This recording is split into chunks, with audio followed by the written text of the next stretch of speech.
Hey, Jim Tewalt with EPS Wealth Management, your certified financial planner, and today I'd like to talk to you a little bit about gold and silver. I get a lot of questions about gold and silver. Should I have it in my portfolio? How much? Should I buy it in my IRA? First of all, I do not see gold and silver as investments. They don't pay any dividends. They're not easily converted to goods and services. They're not like buying shares of a company whose sales and profits can be easily tracked.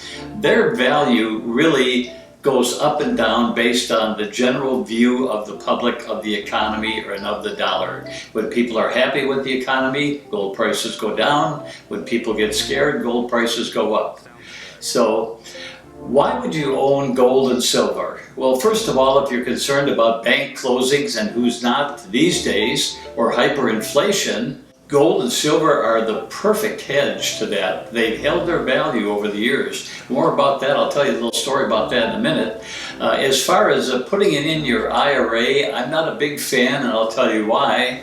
The very event that could trigger the need to get at your gold and silver may make it very difficult to get it if you have your gold and silver in a depository somewhere in some other state. So if you're going to buy gold, I like smaller denominations. If gold does go to $25,000 an ounce and you own 1 ounce and you want to go down to the grocery store and trade your gold for some groceries, $25,000 might be a little on the hefty side in case inflation really goes off the charts. I guess that could work, but I'd rather have smaller denominations like 1/10 of an ounce. They're worth about $250 today. If gold went to $25,000 an ounce, they'd be worth about $2,500.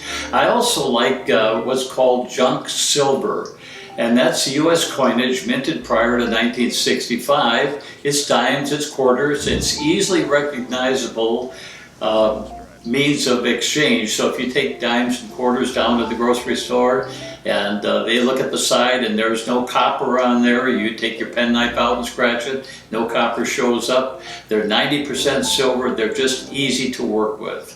So are they good to own over time? Yes. If you go back to 1935, for example, gold was $35 an ounce. You could buy a very nice suit of clothes for $35. Today, gold is about $2,000 an ounce. You can still buy a very nice suit of clothes for $2,000. So they hold their value. Our money is fiat currency, they call it, that basically it has no intrinsic value to it except for what we ascribe to it.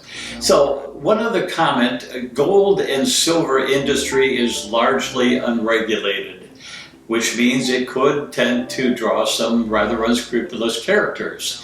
So when it comes to buying and selling, I recommend that you have a good, trusted source with transparent pricing. The way we do it is we show customers the price that we pay and we add a modest markup, usually 3% on larger purchases and 5% on smaller ones. Gold and silver, are they good to own? Yes, they're great. They're pretty. Your grandkids will love them. Leave your stock portfolio to your kids. They'll love that part. And leave your gold and silver to your grandkids. If you liked what you heard today, give us a like and a subscribe, and we'll be happy to answer any other questions that you might have.